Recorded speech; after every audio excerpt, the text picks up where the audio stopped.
Selamat sore semuanya, perkenalkan nama saya Tian Quinn dan pada video kali ini saya akan membahas tentang permasalahan yang dialami oleh seorang yang berprofesi pada bidang web developer, terutama pada bagian front-end developer. Jadi sebelum kita masuk ke inti permasalahannya, kita mau apa itu front-end developer.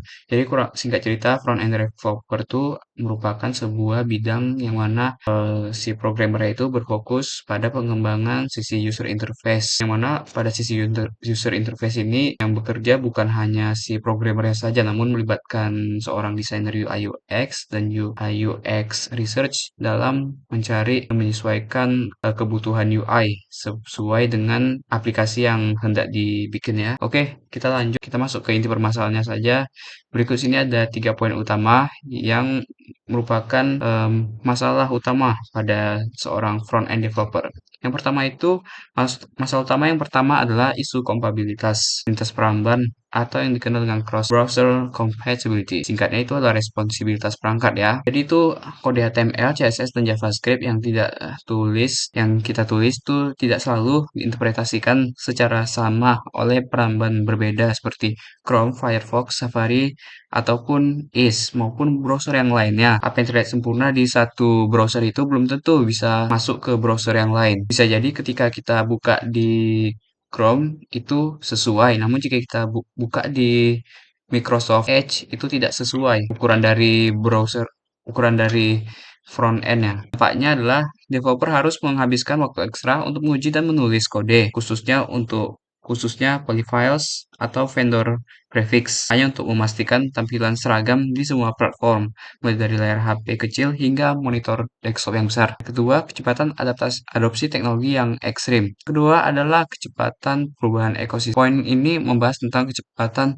perubahan ekosistem teknologi yang sangat cepat. Kurang lebih saat ini dominasi front end itu didominasi oleh banyak framework dan juga library seperti React, Angular, atau Vue.js. Masalahnya adalah framework ini sering diperbarui, bahkan diganti-ganti dengan teknologi baru dalam waktu yang singkat dan cepat. Misalnya ada perubahan dari menggunakan kelas komponen ke functional komponen dan hooks. Itu pada case-nya terjadi pada framework React. Dampaknya adalah developer harus terus-menerus belajar dan memperbarui keahlian mereka dalam membangun UI berdasarkan dengan framework yang biasa mereka gunakan. Dan poin ketiga, permasalahan seorang front-end developer itu adalah menjaga kinerja sebuah aplikasi web. Singkat ceritanya, user itu kan ingin websitenya cepat kan, dan juga interaktif, dan mau agar informasi yang mereka dapatkan itu langsung mereka terima gitu ketika mereka buka si browser atau websitenya itu.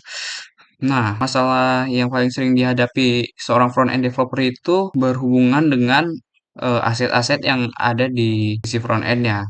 Bahwa aset-aset seperti gambar, video, itu terkadang ketika ditampilkan ke front-end tuh ukurannya dari sisi UI ya, itu ukurannya cenderung besar dan harus disesuaikan agar perangkat yang membuka dan memutar aset tersebut tidak terjadi crash ataupun lamban. Solusi utamanya mereka harus bertanggung jawab untuk mengoptimalkan menekan ukuran gambar dan menerapkan teknik seperti lazy loading agar websitenya tetap ringan dan cepat, karena setiap milidetik kecepatan adalah kunci dari pengalaman para pengguna atau user experience yang baik. Kurang lebih itu ya guys, 3 poin tentang permasalahan yang dialami oleh seorang front-end developer. Jadi bagaimana front-end developer ini bertahan di tengah tantangan ini?